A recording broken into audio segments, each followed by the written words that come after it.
That was Sonata in A by Scarlatti. Now it's a really hard piece, and there's loads I can talk about, but as ever I've got to try and boil it down into three. So the first thing I'd like to talk about is a technical issue. It's extremely difficult to maintain the sense of lightness throughout the piece, not only in sound, but also in our left hand. So one of the things we have to remember is to use as minimal pressure as we can.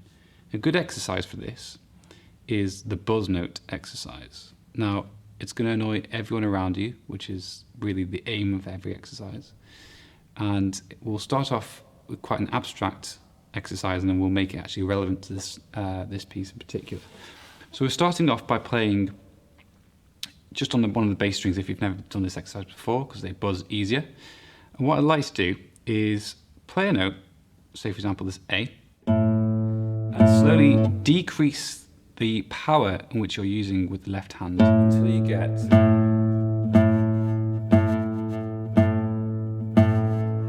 a buzz note like that. Now it doesn't work if you go too far and you get this, or you're not far enough and you're getting a clean note. You want the buzz note. So the next exercise to do is just to go finger to finger.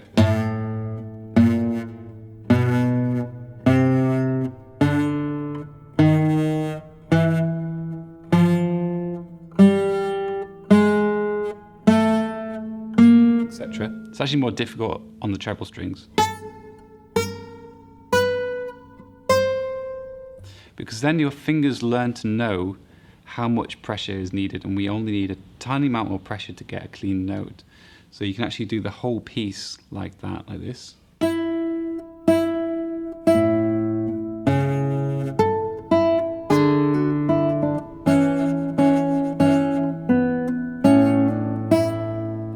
It's just beautifully disgusting, isn't it? The second thing I'd like to talk about is a musical one. Now, I like consistency when listening to this sort of music. And what I mean by consistency is a consistency of sound throughout each individual phrase. You can change sound, of course, between phrases.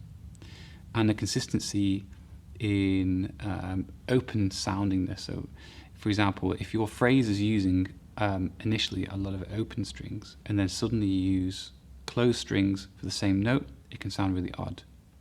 Specific example from bar 46, if you play this like this, having that fourth finger on that B there gives a totally different sound to the open strings that you've been using for the B so far. So that's why I prefer in this either closing both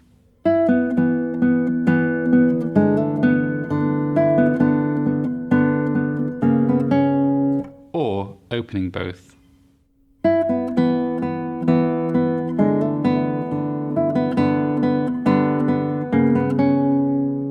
Never both in the same time. The final thing I'd like to talk about within this piece is actually a fairly big issue, but I'm going to try and keep it quite succinct for you. And that is, with a piece like this, it's very easy for it to sound, in the end, just like a random rambling of notes. So you really have to plan your phrasing, your articulation, your dynamics ahead. Now, when I say plan ahead, I really do mean plan. So every single note is part of a master plan.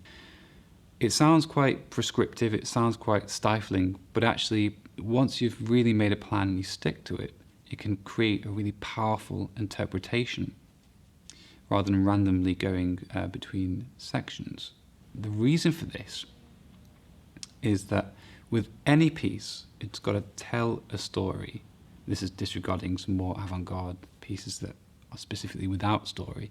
But with most pieces, you've got to have some sort of progression through the piece. For example, when I first played this piece at bar 23, my natural inclination was to play that quieter.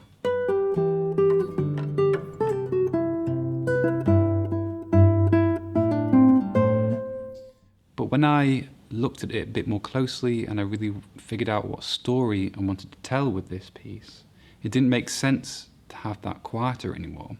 In fact, it made sense to make it even louder than it's actually kind of written, so that the phrase preceding it really leads and pushes in to the E minor at bar 23. And that really links the converse of that phrase in the second part around bar 67, 68.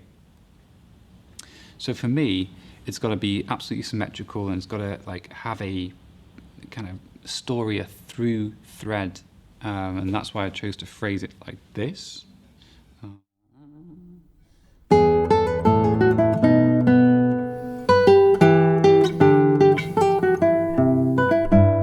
Instead of like this. You